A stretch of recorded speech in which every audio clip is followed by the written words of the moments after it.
La médecine, ça a été dit tout à l'heure, a un énorme capital de confiance qui a été bouleversé par deux événements d'une gravité innommable. Le premier a été la fêlure du monde, titre d'un livre qui avait été écrit au moment du sang contaminé. Le public découvrait qu'un médecin pouvait vendre du sang à d'autres qu'il n'aurait pas utilisé pour sa propre fille. Fêlure du monde. Depuis, d'ailleurs, les personnes qui faisaient une confiance quasi aveugle à la médecine se sont rendues compte qu'on ne pouvait pas faire confiance totalement et qu'il fallait se méfier. Puis il y a eu un deuxième événement qui vient de se produire, qui est celui du Mediator, une nouvelle fêlure du monde, où il a fallu qu'un médecin prennent des risques personnels pour dénoncer des alliances de coquins et de médecins, de coquins et d'administrateurs sanitaires, pour que des agréments qui avaient été donnés trop rapidement puissent être retirés. Mais il y avait eu d'autres événements, vous avez entendu parler du Distilbène, d'autres événements collectifs qui ont en commun tous ces événements la puissance de l'argent. Et c'est ma première conclusion, il y a une opposition par le sommet entre l'argent et la santé. Et dans un pays qui a fait disparaître ses temples et que les supermarchés ne remplacent pas, l'argent est devenu le nouveau Dieu, et les médecins issus d'une société de l'argent ne sont pas meilleurs que la société qui les a concoctés, société de l'argent, médecins de l'argent. Une certaine boucle est bouclée. Et pour moi, il y aurait beaucoup de choses à faire dans la restitution d'une confiance qui, je le répète, ne me semble pas altérée en matière de médecine. Parce que quand il n'y a plus de confiance en matière de médecine, on est dans une situation de déshérence dramatique. Nous allons tous avoir besoin de médecins un jour ou l'autre. Et je peux vous dire que se confier à un médecin dans lequel on n'a pas confiance, il n'y a rien de pire. Mais il me semble bien que l'instauration très forte du paiement à l'acte est une erreur. Alors je vais dire quelque chose de complètement pas politiquement correct, mais comme je ne suis pas à la recherche de suffrage, ça m'est égal. Quand un médecin est payé pour enlever des estomacs, s'il vous propose de vous enlever le vôtre, est-ce que c'est bien parce qu'il faut l'enlever ? Ou est-ce que c'est parce que lui, il a un budget à boucler ? Je dis les choses de manière un peu provocante, mais je rappelle quand même qu'un médecin inspecteur national de la sécurité sociale avait estimé, alors qu'il était lui-même chirurgien, à 50% le nombre d'actes chirurgicaux inutiles dans notre pays. 50%, il a été viré. C'est une parole politiquement incorrecte.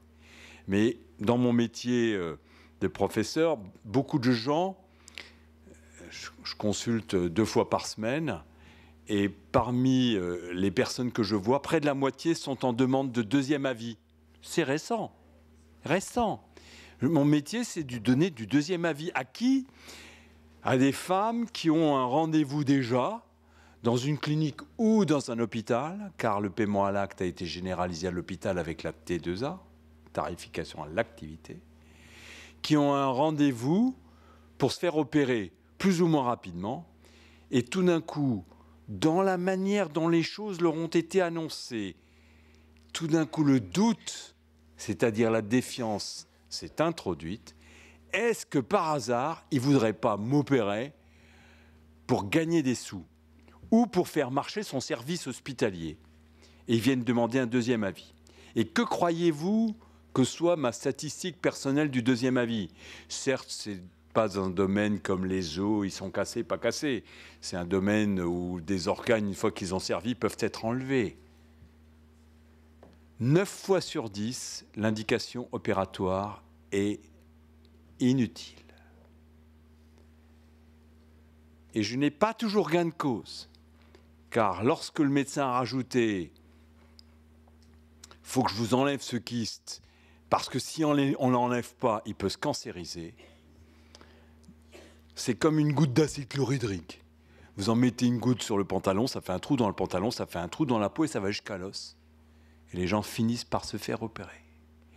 Alors moi, je dis que les médecins qui opèrent sont dans le paiement à l'acte. Le pire qu'on puisse reprocher à une institution, c'est de faire faillite. Et le pire qu'on puisse reprocher à un médecin, c'est d'être obligé de mettre la clé sous la porte parce qu'il n'arrive pas à payer les gens qu'il a à payer. Et donc, reprocher à un médecin de ne pas avoir assez opéré, c'est quoi? C'est lui reprocher d'avoir été honnête.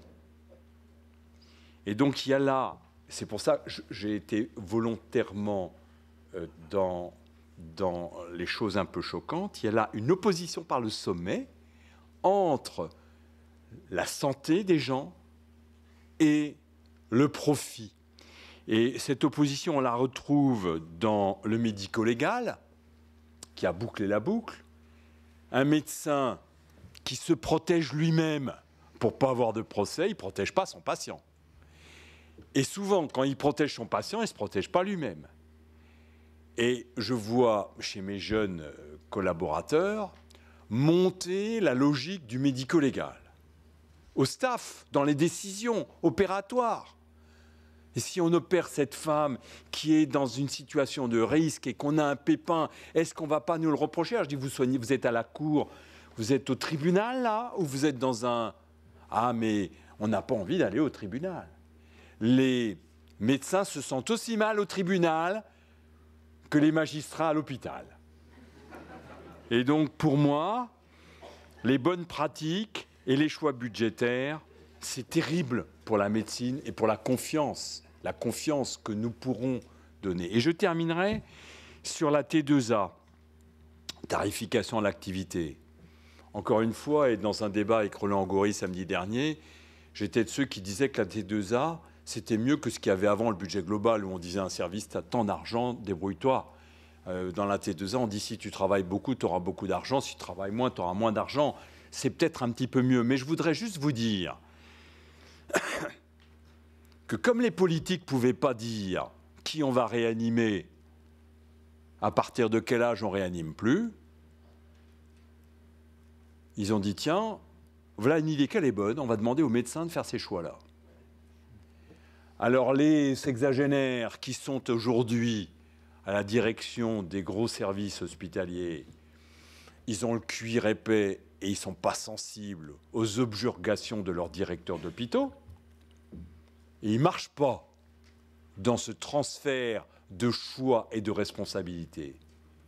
Mais mes jeunes collaborateurs qui vont me succéder, en qui j'ai confiance, je passe mon temps à leur dire que surtout, ils ne doivent pas faire des choix à la place des politiques, car le jour où on se posera la question de savoir si le bon médecin qu'on a en face de soi et qui se pense sur son lit, il est en train de soigner ses statistiques de son service et le rendement de son service, ou est-ce qu'il est en train de vous soigner, ce jour-là, la confiance sera complètement rompue. Ma conclusion est donc qu'il y a un acide chlorhydrique sur la confiance, c'est l'argent et le marché. Merci de votre attention.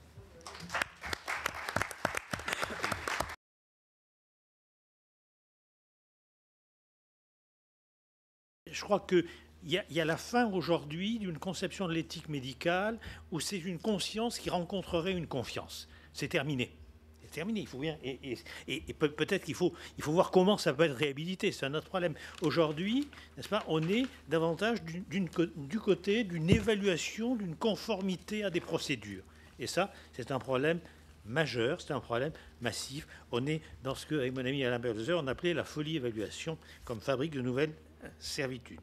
Alors, c'est d'autant plus important que, et je termine juste là-dessus, que la médecine, me semble-t-il, la rationalité médicale a évolué. C'est qu'on est passé, si vous voulez, d'une prise en charge par un médecin, n'est-ce pas, dans un colloque singulier, médecin malade d'une maladie, à davantage la prise en charge par un dispositif sanitaire d'une population. Ce n'est pas la même chose, un malade et une population. Et d'une population dont il s'agit de déterminer les facteurs de risque afin de pouvoir suivre ou anticiper et éviter l'émergence des maladies. Je crois que dans cette recomposition de la raison médicale, dans cette recomposition des savoirs et des pratiques soignantes d'une manière générale, quelque chose d'extrêmement important se passe. Et je crois que c'est bien si on peut effectivement travailler ces questions dans notre groupe.